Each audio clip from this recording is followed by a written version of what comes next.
Pwede man lang mag-toilet break habang nag-aantay? Sige, okay. Pangatlong ihi mo na yan, Mar. Panahon pa lang ng kampanya, nakitaan na agad ng kakulitan itong si Pangulong Duterte. Sa behind the scenes ng isa sa mga COMELEC debates na pinangunahan ng TV5, lumitaw ang pagiging komedyante ni Digong. Bakit naman nila ayaw tayong magsama sa isang kwarto? Nagtataka din ako. Ikaw ata nagsabi, huwag mong ipapasukin si Duterte dyan. Nauna ka sa akin dito. Yung convoy mo, sinusundan ko. Ako maski na sino makasama ko sa kwarto, basta matino. Ako na yun. Dahil nga sa mga have na hirit noon ni PRRD, hindi may pagkakailang maraming botante ang nahulog sa kanyang sense of humor. Pero ito hindi campaign outfit to ni Mayor. For sure. Off-white. Ang binirili ko ito dyan sa ano? Ready-made, you know? Maybe acknowledge the presence of Governor Davide. Congressman Luigi Quisumbing, Congressman Advincula, Mayor Tommy Osmeña, Attorney Mike Toledo, Mr. Lourdes De Vera, Secretary Ace Durano. Wala ako nakilala dito. Mukhang talo na ako dito sa butuhan. Hindi, ganito na lang. Yung hindi natawag dito ng dalawa, dito na kayo sa akin.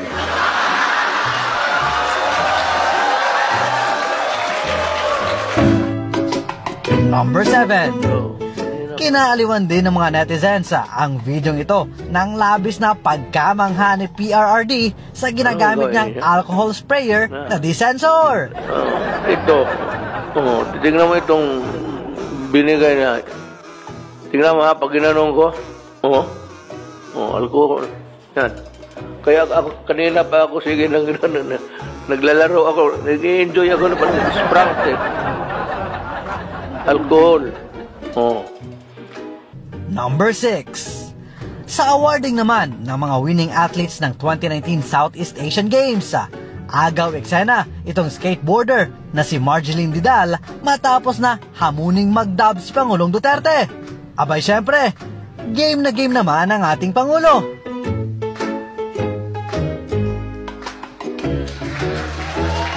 Yun nga lang sa huli, meron pang kambyo.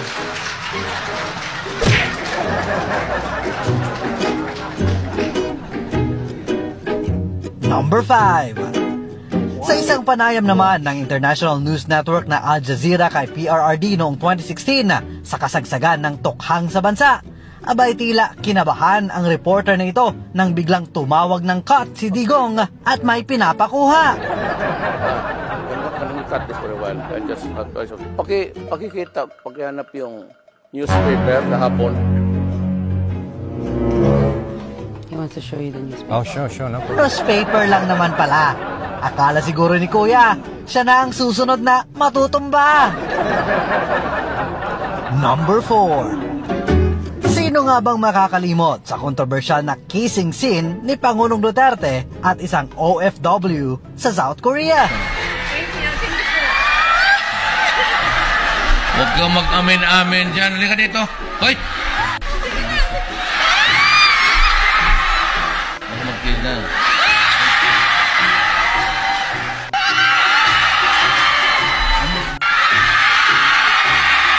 Umaning ito ng iba't ibang reaksyon. Marami ang natuwa, pero marami rin naman ang nagtaas ng kilay. Pero ayon naman sa nasabing OFW, para kay Pangulong Duterte at para sa kanya, katuwaan lang naman daw at wala namang mali siya. Walang mali siya. Sa akin, sa kanya, walang ibig sabihin. Number 3. Natatandaan nyo pa ba ang ninja moves noon ni Ilocos Sur Mayor Chavit Singson kay Binibining Catriona?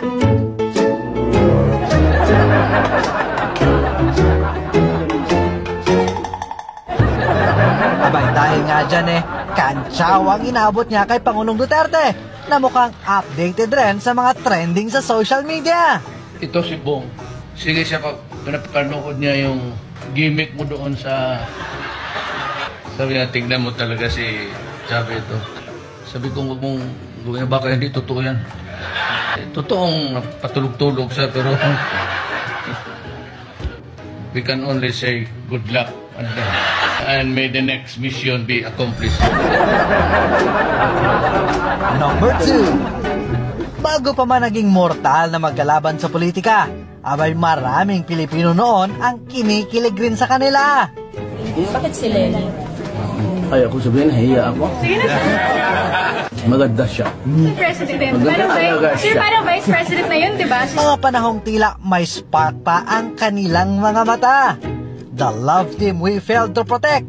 Yun ang sabi ng iba. Pupunta rin ako dito kasi nandito si Vice President. Kung saan siya nagapunta, nagpasunod-sunod ako. Biyuda kasi. Anod ba ako sa... anod ako sa asawa. Ma'am, balita ko may boyfriend. Do not be offended, pero yung sabi nila, hindi yung totoo. Number 1. Pero sa lahat na yata ng nakabangayan ni Pangulong Duterte, si dating Senador Laila de Lima na marahil ang pinaka hindi na malilimutan. Naawa na po ako sa inyo, mahal na Pangulo. Tigilan niyo na po ako. Ano pong gusto niyo sa akin? May gusto po ba kayo sa akin? Sir, Senator de Lima was asking if may gusto daw po ba kayo sa kanya. Ano? She was asking, sir, kung may gusto daw po ba kayo sa kanya. Masyado na nila akong ginigipit, inaapi. Tapos ganyan pang gagawin nila. Lahat na lang sinisisi sa akin. And they call themselves men. At syempre, ang pinaka-epic, ang hindi malilimutang reaksyon ni Digong nang magtagpo ang kanilang landas ni de Lima sa Kongreso.